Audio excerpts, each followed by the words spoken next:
Hello everyone. Today I am going to explain the summary of the chapter Should Wizard Hit Mummy, which is a chapter from 12th class English book Vistas. It is a very interesting story based on the theme of good parenting and adults' tendency to curb the curiosity and questioning mind of a child. ये story good parenting के theme पर based है। ये question करती है कि good parents कैसे होते हैं और अडल्ट्स की उस टेंडेंसी पर यह क्वेश्चन करती है जो कि हमेशा एक बच्चे के मन में उठने वाले सवालों को दबाती रहती है। It raises question why adults always impose there view points on children.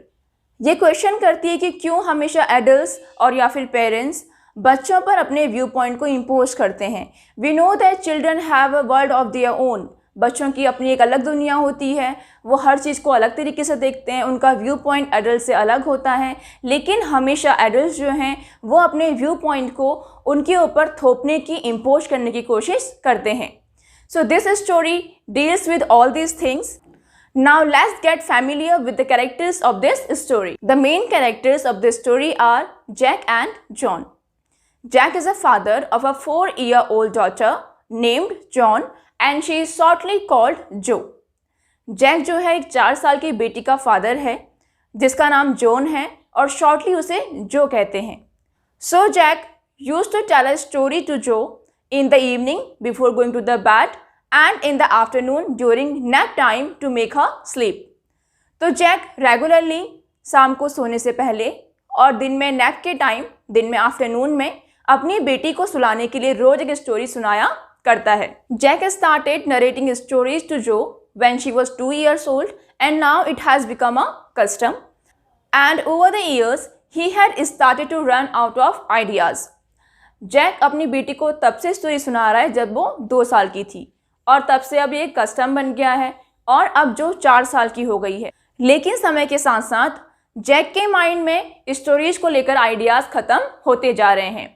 So his every story is a slight variation of a basic tale in which a creature named Roger had some problem, and to solve his problem he goes to an old wise owl and then owl suggested him to visit wizard. Jack की जो stories होती हैं वो सारी stories की एक basic tell का ही variation होती हैं। वो सारी एक सी ही स्टोरी सुनाता है जिसमें एक क्रिएचर होता है रोजर नेम का।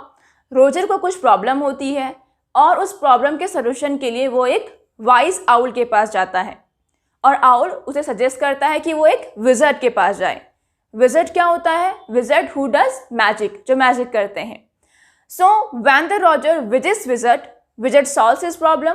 जब रोजर विज़र्ड के पास जाता है विज़र्ड उसकी प्रॉब्लम सॉल्व कर देता है and in return he asks for money, और इन रिटर्न में वो कुछ पैसे मांगता है। Roger did not have the required amount. Roger के पास उतने पैसे नहीं होते जितने विज़र्ड को देने होते हैं। So after that wizard tells him that where and how he could get the money, and Roger follows every advice of wizard. Then he arranges the money and paid it to wizard. Roger के पास उतने पैसे तो होते नहीं हैं, फिर wizard उसे बताता है कि उसे पैसे कहाँ और कैसे मिलेंगे और रोजर वही सब करता है और पैसे अरेंज करता है और विज़र्ड को दे देता है। And eight the and Roger becomes happy. Roger खुश हो जाता है, उसकी प्रॉब्लम सॉल्व हो जाती है and then he returns to his home and then he enjoys his dinner with his family. तो रोजर अपनी प्रॉब्लम सॉल्व होने के बाद खुशी खुशी घर चले जाता है और हर दिन शाम को उसके फादर जो हैं बोस्टन सिटी से वापस आते हैं और फिर शाम को वो सब साथ मिलकर डिनर करते हैं। And Jack always gives the description of their supper at the end of the story. और हमेशा स्टोरी के एंड में जैक रोजर का उसकी फैमिली के साथ में जो डिनर होता है उसका डिस्क्रिप्शन मेंशन करता है। So it is a basic tale. तो यही एक बेसिक टेल है जिसमें हमेशा जैक जो है वेरिएशन करता रहता है। Sometimes he chooses fish as his main character as Roger Fish, sometimes he chooses monkey as Roger Monkey and sometimes he chooses Roger Chipmunk. तो इसी तरीके से जैक जो है हमेशा एक कैरेक्टर चुन लेता है जिसको वो नाम देता है रोजर, और यही स्टोरी वो बार बार रिपीट करता रहता है कि रोजर के पास कुछ प्रॉब्लम है, रोजर उसको लेके आउल के पास जाएगा और उसे विज़ार्ड के पास भेजेगा। विज़ार्ड उस प्रॉब्लम को सॉल्व करेगा, इन रिटर्न में कुछ पैसे मांगेगा और वो पैसे रोजर के पास नहीं होंगे तो विज़ार्ड उसे बताएगा कि पैसे उसे कैसे मिलेंगे। फिर रोजर वो पैसे अरेंज करेगा, विज़ार्ड को ला करके देगा और फिर खुशी खुशी अपने घर चले जाएगा। और शाम को रोजर के फादर जो हैं बोस्टन सिटी से वापस आएंगे और वो साथ में मिलकर डिनर करेंगे। Now let's come to the main story of this chapter. It was a Saturday and now it's time for Joe's usual nap. Saturday का दिन था और जो के दिन में सोने का वक्त हो गया था। सो Jack wanted to make her sleep as early as he can, and after that he wanted to help his pregnant wife Claire in painting the woodwork. Jack चाहता था कि जो जल्दी से सो जाए ताकि वो अपनी प्रेग्नेंट वाइफ क्लेयर की वुडवर्क को पेंट करने में हेल्प कर सके। Jo's younger brother Bobby has already slept. उसका छोटा भाई बॉबी ऑलरेडी सो चुका था। So now Jack asked Jo to take a new lead in the story. तो जैक ने जो से पूछा कि आज वो किस बारे में कहानी सुनना चाहेगी। Joe thought for some time and then she said, today I wanted to listen a story about a skunk. Maybe she has read about a skunk in his nursery class. Joe ने थोड़ी देर के लिए सोचा और फिर उसने कहा, मुझे आज एक स्कंक के बारे में स्टोरी सुननी है। शायद जो ने अपनी नर्सरी क्लास में स्कंक के बारे में पढ़ा हो। Skunk is an animal who smells very bad. Skunk एक एनिमल होता है जिसकी स्मेल बहुत बुरी होती है और उस स्मेल की वजह से कोई भी जानवर उसके पास नहीं आता। So Jack found a new character for his story today as Roger Skunk, and then he started narrating the story of Roger Skunk. There was a creature named Roger Skunk and he wanted to play with other woodland creatures but they would run away from him because of his bad smell. Roger felt humiliated and he got very tensed. Roger Skunk एक creature है जो बाकी जानवरों के साथ जंगल में खेलना चाहता है, लेकिन कोई भी जानवर उसके साथ नहीं खेलता क्योंकि उसकी स्मेल बहुत बुरी है और वो सब उससे बहुत दूर भाग जाते हैं। तो इस बात से रोजर बहुत ह्यूमिलेटेड फील करता है, उसे बहुत बुरा लगता है कि मेरे साथ कोई भी नहीं खेल रहा और वो बहुत परेशान हो जाता है। While narrating this story, Jack becomes very happy because he thinks that he is going to narrate something original, and at the end of this story he is going to give a moral lesson to his daughter. Jack जब ये story सुनाना शुरू करता है तो बहुत खुश होता है क्योंकि उसे ये फील होता है कि अब वो कुछ ओरिजिनल सुना रहा है और इस कहानी के लास्ट में वो अपनी डॉटर को कुछ मॉरल लेसन देगा। Like earlier Rogers in the stories that Jack has narrated to his daughter, Roger visited to Owl and then he visited to Wizard and finally he got the solution. जैसा कि Jack की सारी stories में Roger जो है owl के पास जाता था और फिर विजर्ड के पास जाता था। So same happened with this story, and at this Inquisitive Joe raises the question that father, magic spells are real. ऐसा ही इस स्टोरी में भी होता है और इस पर जो एक क्वेश्चन करती है कि क्या पापा जो मैजिक स्पेल्स होते हैं वो रियल होते हैं। Jack didn't like her inquisitive attitude and he answers him that magic spells are real only in stories. Jack को उसका एक क्वेश्चनिंग एटीट्यूड बिल्कुल पसंद नहीं आता क्योंकि इसकी वजह से एक तो वो अपनी स्टोरी भूल जाता है और दूसरा जब वो बार बार क्वेश्चन करती है तो जैक को इरिटेशन होती है। वो उसे आंसर देता है कि मैजिक स्पेल्स सिर्फ स्टोरीज में रियल होते हैं। So now as guided by the wise owl, Roger visited wizard's house. जैसा कि आउल ने उसे बताया था कि वो अपनी प्रॉब्लम के लिए विजर्ड के पास जाए, रोजर विजर्ड के पास चला जाता है। The wizard was a tiny old man with a white beard and pointed blue hat. जो विजर्ड होता है वो एक बूढ़ा इंसान होता है, उसकी एक लंबी सी बियर्ड होती है और उसने ब्लू कलर की पॉइंटेड हैट पहनी होती है। The wizard finds Roger foul smelling and asks him to not to get too close. Wizard जो है उसको रोजर की स्मेल बिल्कुल अच्छी नहीं लगती और वो उससे कहता है कि तुम मेरे पास मत आओ, दूर रहकर ही मुझसे बात करो। Then wizard listens his problem and ask him that what type of smell he wants. Wizard उसकी प्रॉब्लम सुनता है, वो बताता है कि मुझसे बहुत बुरी बदबू आती है इसलिए मेरे साथ कोई खेलना नहीं चाहता। तो विजर्ड उससे पूछता है कि तुम्हें कैसी स्मेल चाहिए। So the Roger replied that I want a smell of roses. Roger उससे कहता है कि मुझे रोज की जैसी स्मेल चाहिए। The wizard chants a magic rhyme and make Roger smell like roses. फिर विजर्ड एक जादुई मंत्र बोलता है और उसके बाद जो स्कंक होता है उसकी स्मेल रोजेस की तरह आने लगती है। When Jack was narrating the story, Joe was giving different expressions. जब जैक स्टोरी सुना रहा था तो स्टोरी के अकॉर्डिंग जो के एक्सप्रेशन चेंज होते जा रहे थे and Jack notices them. And at one point Jack calls Roger Skunk as Roger Fish by mistake and Jo catches his mistake. और एक बार गलती से जैक जो है रोजर स्कंक को रोजर फिश बोल देता है और जो उसकी मिस्टेक को पकड़ लेती है। Then Jack continued his story. The wizard asked for 7 pennies from Roger Skunk but he had only 4 pennies। फिर विज़र्ड इन रिटर्न रोजर से 7 pennies मांगता है लेकिन उसके पास 4 pennies ही होती है।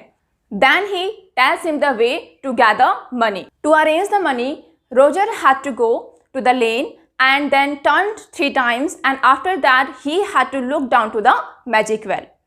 रोजर को क्या करना था पैसे इकट्ठा करने के लिए? उसे एक रोड पर जाना था और वहां जाकर उसे 3 बार चक्कर लगाना था और फिर मैजिक वेल में देखना था। So he did so. उसने ऐसा ही किया। He collected the money and then he paid it to the wizard. और उसने फिर विज़र्ड को पैसे दे दिए। And after doing all these things, he returned to his home happily and all the creatures of the forest started to play with him.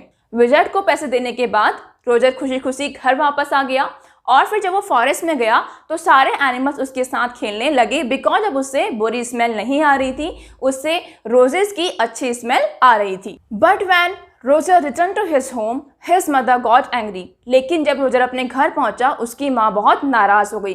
क्यों नाराज हो गई? Because she found the smell of roses awful. क्योंकि उसको roses की smell बिल्कुल भी अच्छी नहीं लगी।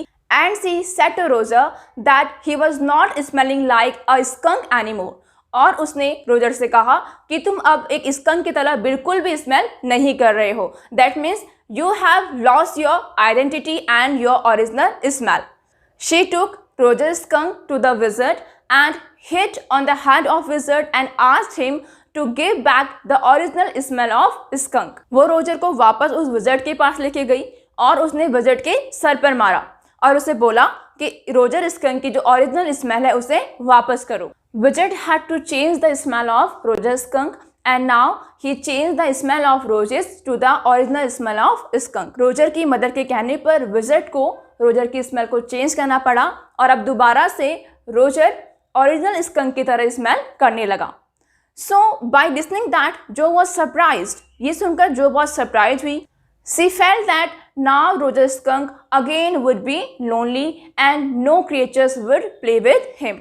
जो को बहुत सरप्राइज हुआ और उसे लगा कि अब दोबारा से रोजर स्कंक जो है वो अकेला हो जाएगा और कोई भी एनिमल उसके साथ नहीं खेलेगा। अकॉर्डिंग टू जो, Mother skunk was wrong and wizard should head back to the mummy. जो के अकॉर्डिंग मदर स्कंक जो है वो गलत थी और विज़र्ड को उल्टा रोजर की मदर को मारना चाहिए था। When Joe says all these things to Jack, Jack replies him that it is his story and not of Joe's. जब जो ये सारी बातें जैक को बोलती है, जैक कहता है कि उसकी स्टोरी है और इसे उसके अकॉर्डिंग ही सुनाने दिया जाए। And Jack continues with the same story but Jo is still unconvinced. Jack उसी स्टोरी को कंटिन्यू करता है लेकिन जो अभी भी कन्विंस्ड नहीं हुई है। Then Jack narrates that after returning from wizard's house Roger Skunk and mother skunk waits for father skunk to return from Boston and after that they all had a meal together. उसके बाद Jack अपनी उसी पुरानी basic story पर आ जाता है और वो कहता है कि विज़र्ड के घर से वापस आने के बाद रोजर स्कंक और उसकी मदर उसके फादर के लिए वेट करते हैं और बाद में वो साथ में एक साथ खाना खाते हैं। Now mother skunk is very happy because Roger had started smelling again like a skunk and then she kisses and hugs him. Roger Skunk की जो मदर है वो बहुत खुश हैं क्योंकि रोजर दोबारा से एक स्कंक की तरह स्मेल करने लगा है और वो उसे हग करती है और किस करती है।